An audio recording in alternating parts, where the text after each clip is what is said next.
yang dilakukan oleh masyarakat Cina, yaitu dengan mengejar-ngejar setiap burung gereja yang sedang mendarat di tanah atau di dahan pohon. Pokoknya burung gereja itu dikejar-kejar dan juga mereka membuat suara bising yang sangat mengganggu sehingga burung-burung tersebut merasa tidak betah dan akhirnya burung-burung itu merasa stres dan mati kelelahan. Yo geng, tekan tombol subscribe geng. Hey yo, what's good? Welcome back to Kamar Jerry.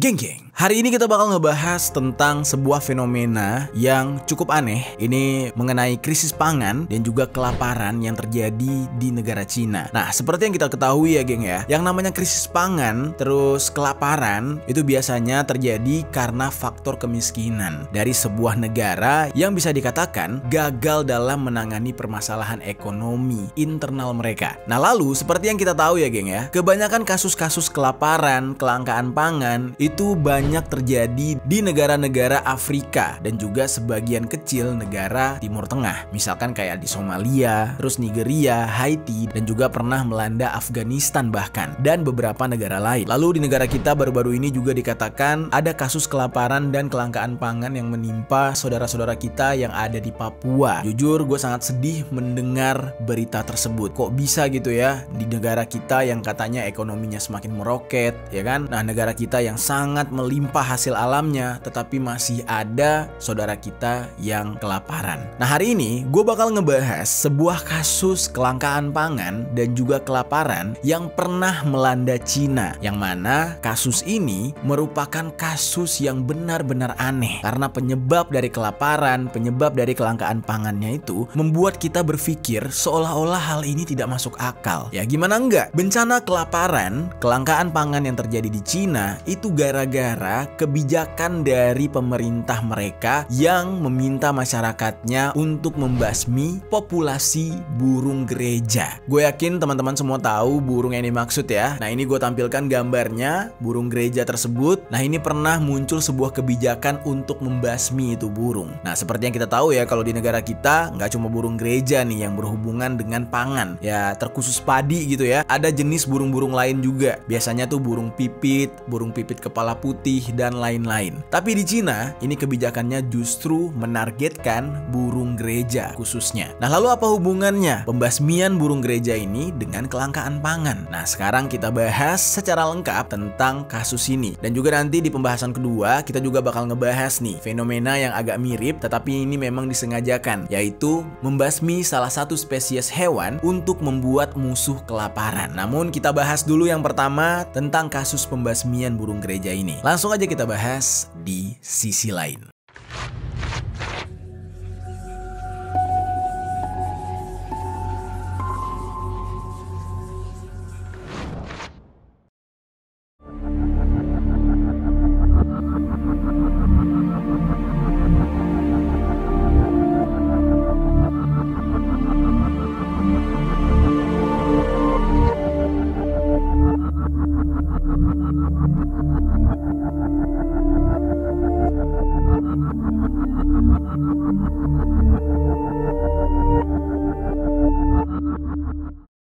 Untuk yang pertama, kelangkaan pangan dan kelaparan yang melanda Cina karena membasmi burung gereja.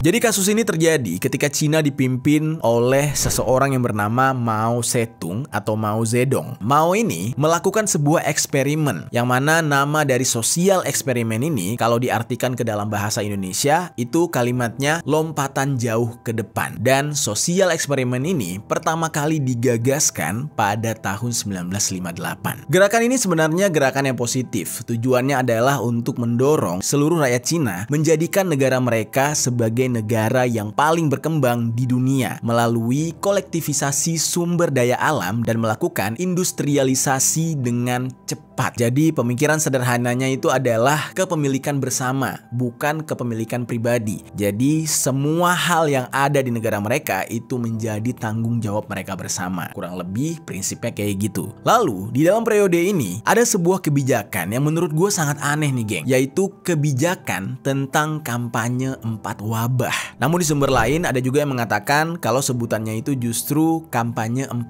hama. Apa yang dimaksud dengan kampanye 4 wabah atau 4 hama ini? Nah, ternyata 4 hama atau 4 wabah yang dimaksud adalah yang pertama itu ada tikus, yang kedua ada lalat, terus nyamuk, dan yang keempat ada burung gereja, serta termasuk juga golongan burung pipit. Nah, itu dianggap sebagai hama.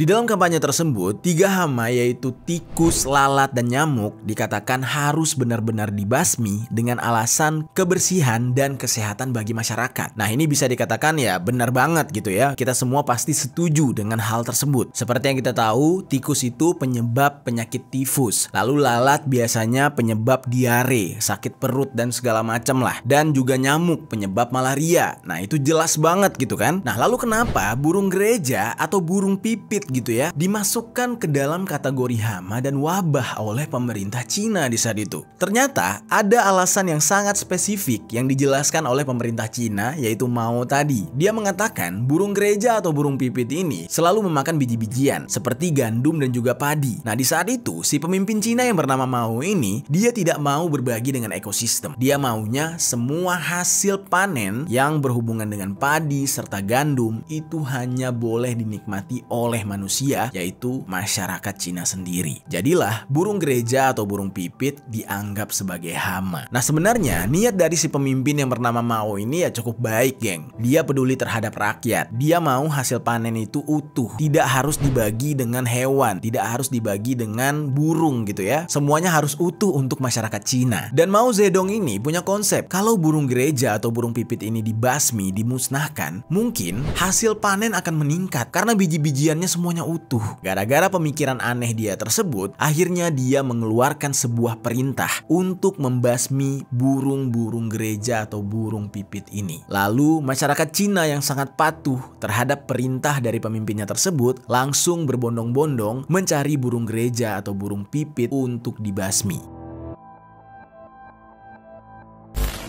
Semua kalangan masyarakat tanpa terkecuali termasuk anak kecil pun kalau ngeliat burung gereja langsung dibantai, geng. Mereka semua sangat mendukung kampanye 4 hama atau 4 wabah ini. Nah, di saat itu di setiap sudut kota Cina itu dipenuhi dengan poster-poster tentang kampanye 4 wabah tersebut. Jadi semua orang terprovokasi gitu ya untuk membasmi 4 hama tadi. Tikus, lalat, nyamuk, termasuk burung gereja atau burung pipit. Di saat itu semua masyarakat menggunakan berbagai macam cara. Ada yang menangkap burung gereja menggunakan jaring, ada juga yang menggunakan senapan angin dan jebakan-jebakan seperti getah lem pohon. Selain itu, ada sebuah cara yang sangat ampuh yang dilakukan oleh masyarakat Cina, yaitu dengan mengejar-ngejar setiap burung gereja yang sedang mendarat di tanah atau di dahan pohon. Pokoknya burung gereja itu dikejar-kejar dan juga mereka membuat suara bising yang sangat mengganggu sehingga burung-burung tersebut merasa tidak betah dan akhirnya burung-burung itu merasa stres dan mati kelelahan. Di masa itu pun banyak sekali burung gereja yang mati mendadak dan bangkainya menumpuk. Yang lebih menyedihkannya adalah tidak hanya induk-induk burung doang yang dibasmi, termasuk sarangnya, telurnya dihancurkan, pokoknya semuanya benar-benar dibasmi. Di dalam kurun waktu selama 3 tahun kampanye tersebut berjalan, ada sekitar 600 juta burung gereja atau burung pipit yang mati sia-sia. Dan saking banyaknya bangkai burung gereja di saat itu, masyarakat Cina bisa mengangkat bangkai-bangkai tersebut menggunakan sekop. Jadi udah kayak pasir, udah kayak tanah. Dan di masa itu, seluruh penjuru Cina itu beraroma bangkai burung.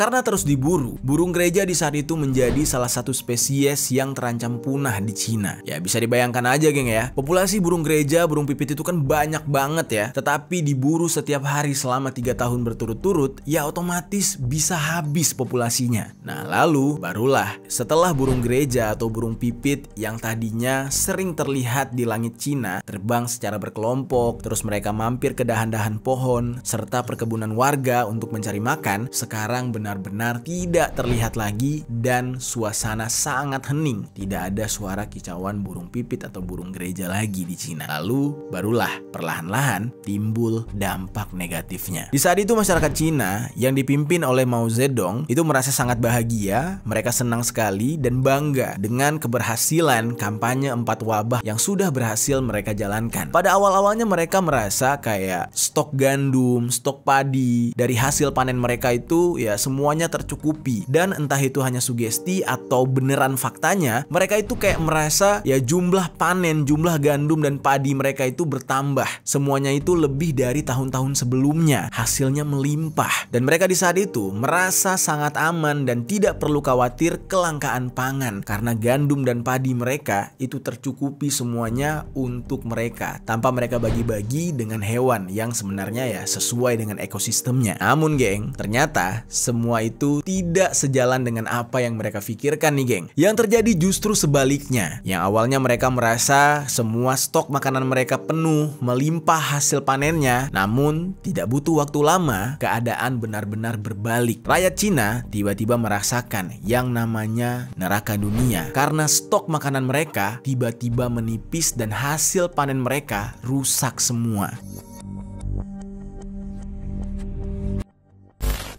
Ternyata apa yang mereka lakukan ini justru menjadi bumerang buat mereka. Semua hasil panen mereka terserang hama, terserang serangga. Yang mana serangga itu selama ini secara tidak langsung dibasmi oleh burung gereja. Kehadiran burung gereja itu justru menyelamatkan tanaman milik masyarakat. Karena ini memang sudah hukum alam geng. Rantai makanan harus tetap berjalan. Apabila terputus, maka semuanya akan kacau. Di saat burung-burung gereja sudah dibasmi, maka tidak ada lagi yang memakan ulat, tidak ada lagi yang memakan serangga. Otomatis serangga dan ulat dengan leluasa memakan semua tumbuhan termasuk tumbuhan pertanian milik warga. Jadi di saat itu padi, gandum, sayur-sayuran, biji-bijian, buah-buahan semuanya membusuk, semuanya dimakan oleh ulat dan serangga.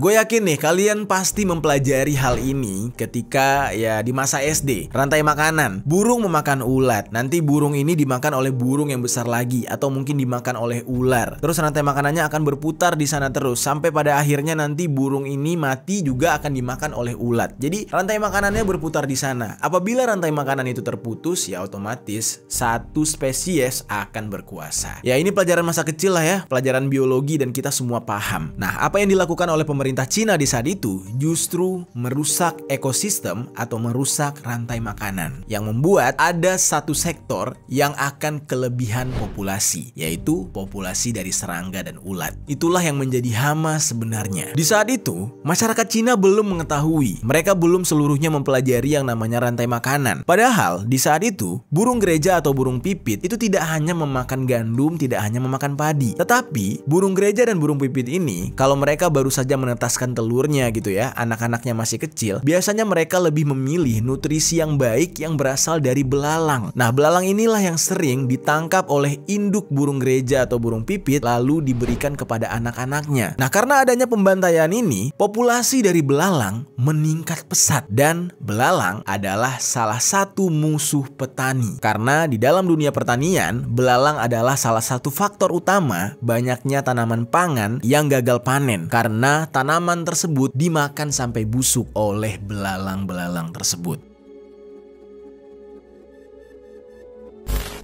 Jadilah di saat itu, Cina mulai kelangkaan pangan gara-gara gagal panen. Ya bayangkan aja, setahun gagal panen, otomatis tahun depan mereka kebingungan mendapatkan bahan makanan dari mana. Kalau mau nanam lagi, ya nunggu setahun lagi. Ya ibaratnya nanam hari ini, itu untuk makan tahun depan. Atau mungkin ya per 6 bulan gitu. Tetapi tetap aja, itu kan jangka waktu yang lama. Kalau misalkan nunggu panen terlebih dahulu, ya sambil nunggu panen harus makan apa? Sementara, semua harapan terhadap tanaman sudah rusak. Tidak hanya gandum, tidak hanya padi, termasuk sayur-sayuran dan juga buah-buahan. Jadilah di saat itu, Cina menghadapi bencana kelaparan. Dan Mao Zedong tidak pernah membayangkan mimpi buruk ini, geng. Yang mana pada awalnya dia pikir dia akan berhasil membuat rakyatnya itu sejahtera dengan kelimpahan hasil panen. Tapi justru dia menjerumuskan rakyatnya ke dalam bencana besar, yaitu kelaparan yang menyebabkan banyaknya kematian. Ya mungkin ini adalah karma di balik perlakuan mereka terhadap burung gereja dan burung pipit. Ya akhirnya mereka harus merasakan apa yang dirasakan oleh burung-burung yang mereka bantai tersebut.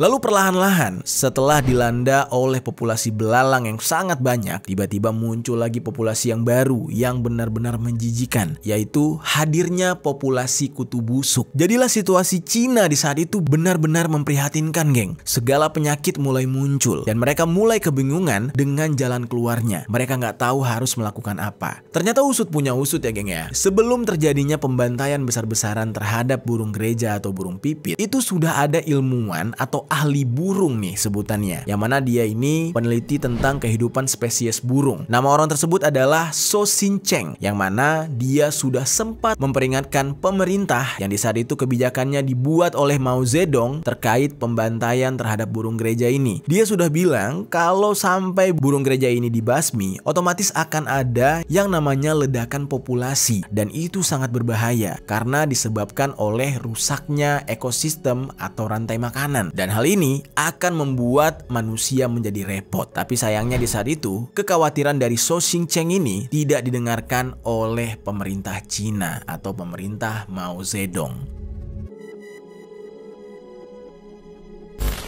Pada saat itu, Zhou Xincheng ini sudah berusaha menjelaskan. Dia bahkan sudah mengatakan kalau burung gereja ini adalah pestisida alami yang mana akan menghalangi hama yang merusak tanaman nantinya. Tetapi di saat itu pemerintah Mao Zedong hanya terfokus pada hama yang mengganggu manusia, tidak berfokus kepada hama yang mengganggu tanaman. Jadi dia hanya fokus pada tikus, pada lalat, nyamuk yang dia anggap itu mengganggu kehidupan manusia. Nah, padahal ada hama yang akan mengganggu tanaman dan itu juga akan mengganggu manusia secara otomatis. Lalu penyesalan datang terlambat. Mao Zedong mulai menyadari kebijakan yang dia jalankan adalah kebijakan yang sangat fatal dan salah. Di segala penjuru negara Cina pada saat itu sudah mulai mengalami kelaparan hebat. Banyak kematian yang terjadi, banyak orang yang sekarat. Di saat itu Mao Zedong sempat kembali menghubungi si ahli burung yang bernama Zhou Xincheng tadi. Namun Zhou Xincheng tidak bisa berbuat apa-apa karena menurut dia ini semua sudah terlambat. Mereka hanya bisa pasrah menunggu tahun-tahun berikutnya sampai populasi dari burung gereja atau burung pipit yang mereka bantai pulih kembali. Namun itu juga untung-untungan karena takutnya populasi dari burung gereja dan burung pipit ini benar-benar sudah punah. Nah lalu bencananya nggak berhenti gitu aja, geng. Setelah kena serangan hama yang menggagalkan panen, lalu kena serangan kutu busuk, dan tiba-tiba Cina juga mengalami kekeringan dan sempat dilanda badai besar. Jadi bencana bertubi-tubi dihadapi oleh Cina. Dan pada saat itu, Cina hanya menghasilkan panen sebesar 15%. Yang jelas itu tidak akan bisa cukup menghidupi seluruh rakyatnya.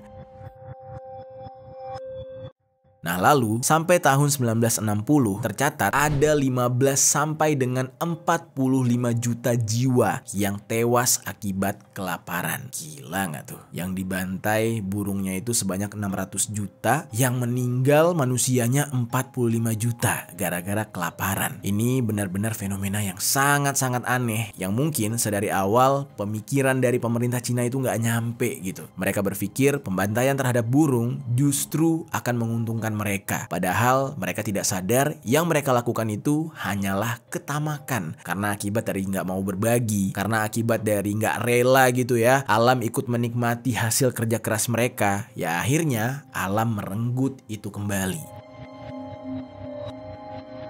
Nah lalu di tengah-tengah keterlambatan dan penyesalan, pemimpin Cina yaitu Mao Zedong mau tidak mau harus menghentikan kampanye 4 hama atau 4 wabah tadi. Dan Mao Zedong di saat itu mengeluarkan perintah baru, yaitu mencari populasi burung gereja dan burung pipit lagi dan mengembangbiakan burung tersebut untuk mengembalikan keseimbangan alam dengan populasi-populasi kecil burung gereja atau burung pipit yang tersisa. Bahkan ada sumber yang mengatakan Mao Zedong sampai rela mendatangkan ratusan ribu burung gereja yang dia beli dari Rusia. Lalu setelah itu, program yang dinamakan dengan lompatan jauh ke depan yang digagas oleh Mao Zedong pun dihapus secara permanen. Tapi tetap aja, pemerintah Cina di saat itu tidak dengan instan, tidak dengan gampang bisa mengembalikan keadaan menjadi pulih seperti sedia kala. Mereka membutuhkan waktu yang cukup lama sampai pada akhirnya bisa mengembalikan hasil panen dan berangsur-angsur memperbaiki krisis pangan dan kelaparan yang ada di negara mereka. Wah,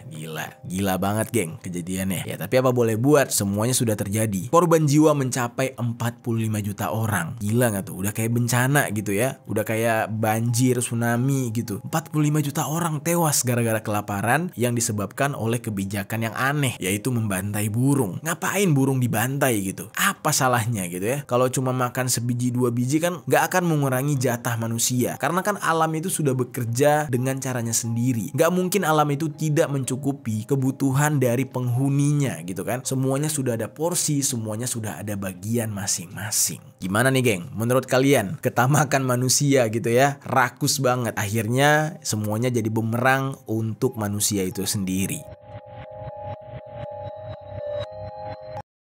Oke, sekarang kita masuk ke dalam cerita kedua nih geng. Cerita kedua ini justru ya membasmi populasi hewan yang menjadi sumber makanan, tetapi tujuannya adalah untuk sengaja menciptakan kelaparan bagi musuh mereka. Nah, sekarang kita bahas cerita tentang pembantaian terhadap bison yang ada di benua Amerika oleh bangsa Eropa untuk membuat penduduk asli benua Amerika mati kelaparan.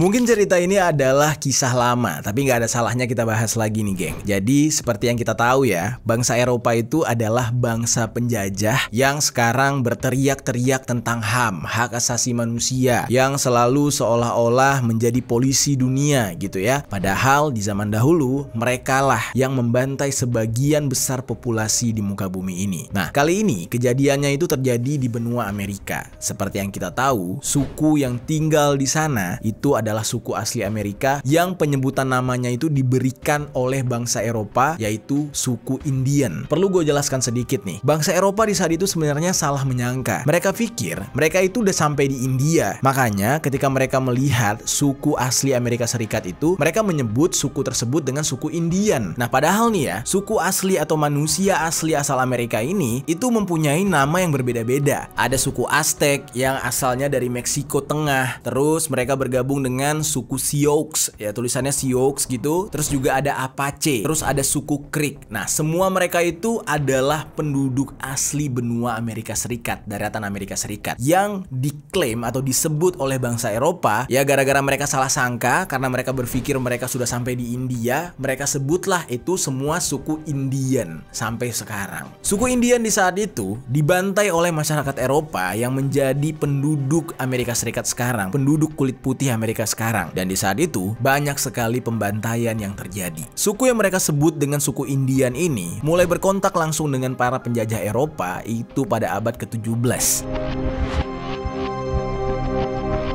Singkat cerita, setelah benua Amerika ditemukan oleh Christopher Columbus, orang-orang Eropa kulit putih mulai bergerak menuju Amerika dan mengkolonisasi benua Amerika di saat itu. Nah, lalu bagaimana ceritanya? Kok bisa orang-orang Eropa ini masuk ke benua tersebut? Nah, pada awalnya semuanya berjalan baik-baik aja. Para penjajah kulit putih ini masuk ke daratan Amerika Serikat dengan berbaik hati. Di saat itu mereka menjalin komunikasi yang baik dengan suku-suku yang ada di sana. Mereka memperkenalkan segala kemajuan teknologi kepada suku-suku primitif tersebut, termasuk memperkenalkan senjata api, alat-alat perang, dan segala alat-alat canggih lainnya. Nah, di saat itu, suku-suku asli Amerika ini merasa senang karena mereka baru mengetahui bahwa di luar sana ada kehidupan lain dan ada jenis manusia lain yang warna kulitnya serta wajahnya berbeda dengan mereka. Nah, lalu karena memang tujuan masyarakat kulit putih ini datang ke sana untuk menguasai atau menjajah, lama-kelamaan mereka mulai mencari cara agar bisa menguasai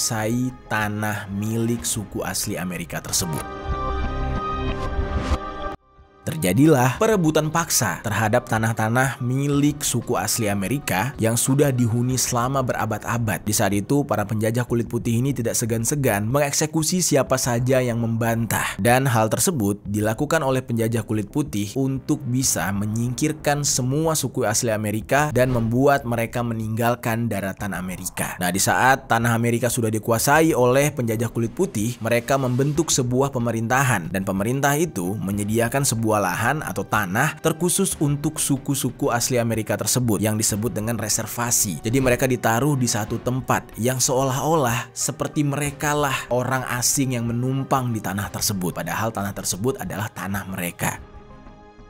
Nah, dalam proses penaklukan, masyarakat suku asli Amerika ini sangatlah tidak mudah, geng. Banyak cara yang dilakukan oleh para penjajah kulit putih. Salah satunya yang akan kita bahas ini, selain menggunakan senjata api ya, karena kan di saat itu masyarakat suku asli ini juga mempertahankan tanah mereka menggunakan senjata, walaupun senjata tradisional. Akhirnya, hal tersebut membuat penjajah kulit putih jadi kewalahan, dan mereka pun memilih cara yang sangat ampuh untuk bisa melemahkan perlawanan dari suku asli Amerika, yaitu dengan memutuskan rantai makanan. Di saat itu, penjajah kulit putih ini mengetahui kalau masyarakat suku asli Amerika menjadikan bison, yaitu hewan yang mirip seperti banteng atau kerbau, sebagai makanan mereka. Itu adalah salah satu sumber makanan yang selalu mereka buru. Nah, salah satu suku yang paling sering mengkonsumsi bison adalah suku Sioux. Mereka ini adalah suku yang tinggal di daratan tengah Amerika, dan mereka hidupnya nomaden alias berpindah-pindah dari satu tempat ke tempat yang lain. Dan hal inilah yang membuat penjajah kulit putih agak kewalahan menemukan kelompok-kelompok mereka karena mereka terus-menerus berpindah. Suku Sioux ini memang suka bermigrasi, berpindah-pindah, itu bukan tanpa alasan, bukan karena ingin menghindari para penjajah kulit putih, tetapi lebih tepatnya mereka itu mengikuti migrasinya kawanan bison sebagai sumber makanan mereka. Nah, karena memang suku asli Amerika ini sangat memanfaatkan bison untuk segala aspek, misalkan kayak dagingnya udah pasti dimakan, dan daging tersebut biasanya dikeringkan agar bisa bertahan sampai setahun untuk jadi bahan makanan mereka, ya kayak dendeng gitu. Nah, lalu kulitnya juga bisa mereka manfaatkan untuk pakaian yang akan melindungi mereka dari musim dingin. Nah, lalu tulang-tulang bison bisa mereka rubah menjadi peralatan seperti senjata, perhiasan, terus juga menjadi bahan untuk mendirikan tempat berlindung. Jadi tulangnya itu dijadikan kayak rumah-rumahan gitu, geng. Lalu nggak cuma itu, rambut atau bulu bison yang panjang itu mereka rajut menjadi tali. Bahkan nih geng ya, kabarnya otot bison itu seratnya bisa mereka jadikan sebagai benang jahit dan tali busur. Jadi tali busur panah itu bisa dari otot bison saking kuatnya. Di saat itulah penjajah kulit putih mengetahui kalau masyarakat suku asli Amerika sangat-sangat bergantung kepada hewan tersebut, dan mereka mulai mengincar hewan itu agar ekosistem atau rantai makanan dari masyarakat suku asli Amerika ini terputus dan terganggu. Mereka mulai mengincar bison, mulai menembaki bison itu pada musim dingin, dan di saat itu ada ratusan ribu bison yang berhasil dieksekusi oleh penjajah kulit putih. Nah, pada masa itu ada salah satu pemburu bison yang cukup terkenal namanya, yaitu William Frederick Cody. Dia mendapatkan julukan Buffalo Bill karena dia berhasil memburu banyak sekali bison, geng. Nah, di saat itu bison yang dia eksekusi tidak semerta-merta dibuang sia-sia, tetapi daging bison tersebut dia bagikan untuk para pekerja yang sedang membangun jalur kereta api di daerah Kansas. Memang pembangunan jalur kereta api tersebut itu menjadi salah satu alasan mengapa bison ini banyak diburu. Karena di saat itu mereka khawatir kalau misalkan rel kereta api sudah selesai lalu keretanya sudah mulai beroperasi, nanti tiba-tiba diseruduk oleh bison. Karena kan ya bison ini kan hewan liar, ibaratnya dia tidak akan terbiasa dengan teknologi dan berpikir kereta api itu adalah musuh yang mengancam, otomatis akan diseruduk gitu kan. Ya mungkin kalian akan beranggapan ya si bisonnya bisa mati ketabrak kereta. Ya tetapi jangan salah, bison itu gede banget dan biasanya mereka berkelompok. Dan hal ini bukan semerta-merta hanya sebatas ketakutan, tetapi memang sering terjadi ketika rel kereta api sudah dibangun dan mulai beroperasi, banyak sekali gerbong yang ditabrak oleh bison karena bison-bison ini mengira itu adalah musuh yang mengancam. Mereka lari secara berkerumunan dan langsung menabrakkan diri ke gerbong yang sedang berjalan. Nah, jadi ada dua alasan nih kenapa bison ini dibantai. Yang pertama, untuk memutus rantai makanan bagi suku suku-suku asli Amerika yang memang akan dibantai gitu ya, dan juga untuk mengamankan rel kereta api, teknologi masa depan milik penjajah kulit putih. Lalu geng, pada pertengahan abad ke-19 diperkirakan ada sekitar 30-60 juta bison yang masih berkeliaran di alam bebas. 60 juta tuh ya, banyak banget. Lalu, para penjajah kulit putih Eropa ini membuat sebuah program untuk memburu bison secara besar-besaran. Dan diperkirakan di dalam 1 tahun itu ada sekitar 200.000 bison yang berhasil dibantai, yang berhasil diburu. Nah di saat itu perburuan terhadap bison itu sangat masif terjadi dan mereka sangat geng, dengan berbagai cara lah. Apalagi di saat itu masyarakat kulit putih yang mulai mendiami daratan Amerika ini dipersenjatai dengan senapan kaliber 5.0. Nah kemanapun mereka pergi, ketika mereka melihat bison, mereka akan menembak bison-bison tersebut. Bahkan ada yang dengan sengaja menaiki kereta api lalu berkeliling, dan sepanjang mereka melihat bison, mereka menembak dengan membabi buta. Lalu kalian bayangkan nih geng, dari 60 juta populasi bison di akhir abad ke-19 hanya tersisa 300 ekor saja. Gila nggak tuh pembantaiannya? Nah itu hanya dalam tempo setengah abad gitu ya, 50 tahun bison-bisonnya hampir punah. Sedih banget. Ya banyak foto-foto yang tersebar lah mengenai pembantaian terhadap bison ini. Tulang belulangnya sampai membentuk sebuah bukit gitu kalau ditumpuk.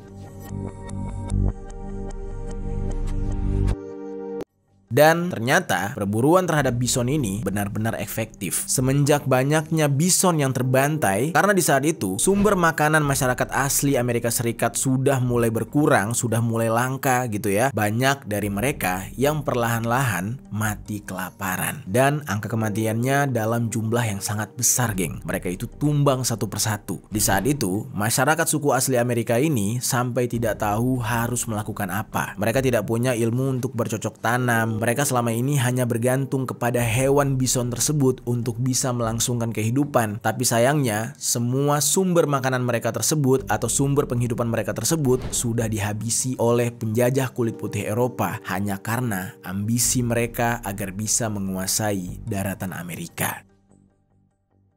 Lalu ketika populasi masyarakat suku asli Amerika mulai berkurang, disitulah mereka merasa sudah tidak punya power dan mau tidak mau hanya bisa patuh dan tunduk terhadap orang-orang kulit putih yang sudah menguasai daratan mereka. Nah mulai di saat itu jadilah masyarakat kulit putih seolah-olah menjadi penduduk asli, pemilik sebenarnya dari daratan Amerika. Ya kita bisa lihat ya, sekarang kalau ngomong orang Amerika ya pasti orang kulit putih. Ya walaupun mereka sekarang banyak yang keturunan campuran. Nah tetapi keturunan asli dari tanah Amerika itu sendiri saat ini sudah terasingkan dan menjadi masyarakat level bawah, alias mereka itu levelnya tidak bisa disamaratakan dengan orang-orang kulit putih. Bahkan juga mereka hanya kebagian pekerjaan-pekerjaan kasar untuk bisa melanjutkan hidup.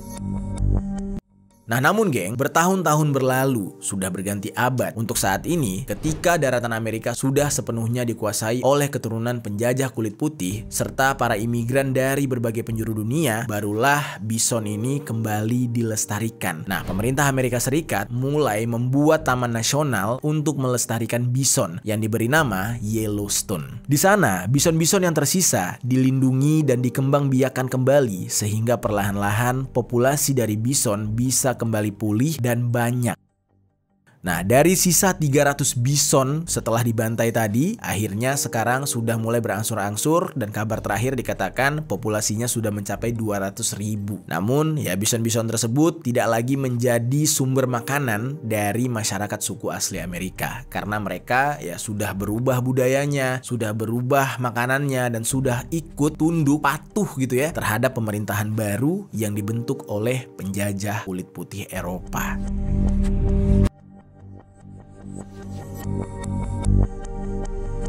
Itu dia geng, dua cerita tentang pembasmian hewan yang berakibat fatal pada kematian manusia. Nah, tidak selamanya gitu geng ya, kita membantai hewan itu membuat hidup kita jadi lega. Ya kita contohin aja, kayak kita membantai nyamuk sebanyak-banyaknya, otomatis di rumah kalian banyak cicak. Nanti kalau udah banyak cicak, banyak makanan kalian yang terkontaminasi gara-gara cicaknya turun, nyicip-nyicip makanan kalian gitu. Itu bisa jadi penyakit. Nah, semuanya itu sudah ada ekosistemnya. Tetapi bukan berarti kita tidak boleh ya mengurangi jumlah populasi tersebut. Mengurangi boleh, tapi ya jangan terlalu ambisius membantai secara besar-besaran. Apalagi seperti di cerita pertama yang dibantai itu adalah burung. Ya logik aja gitu, apa salahnya burung? Mengganggunya di mana? Bukankah dengan kehadiran burung tersebut dunia ini indah banget gitu ya? Pagi-pagi ada kicauannya, terus mereka terbang-terbang, warnanya juga indah-indah gitu. Dan hal itu ya harus kita jaga, harus kita lestarikan. Kalau kita sayang terhadap alam, otomatis sebaliknya, alam akan sayang kepada kita. Semoga konten hari ini bisa kita ambil pelajarannya dan jangan sampai kita melakukan kesalahan yang sama seperti yang ada di dalam cerita tadi.